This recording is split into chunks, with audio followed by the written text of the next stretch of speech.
嗱，我覺得呢個世界公平嘅，咩最公平咧？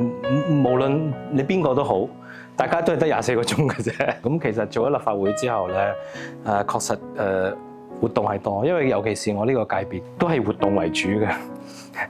文藝活動就夜晚啦，係嘛？體育活動就一朝早啦，或者全部啲週末啦咁樣。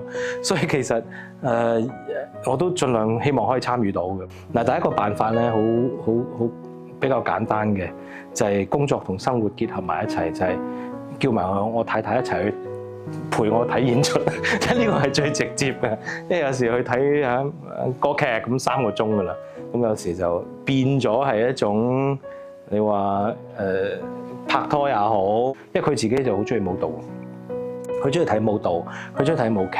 咁第二真係要取捨嘅，我相信小朋友而家都好關鍵嘅學業期。咁我都盡量多啲陪，咁都好開心。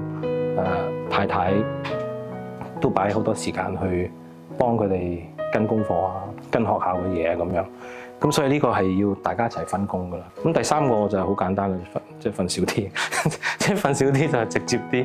因為其實小朋友早翻學，咁都要早啲起身陪佢哋朝頭早，因為嗰個時間係實得噶嘛。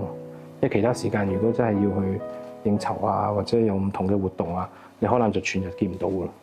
咁所以只能夠早啲起身，都想多啲時間陪小朋友，因為呢啲時間成長咗就成長咗。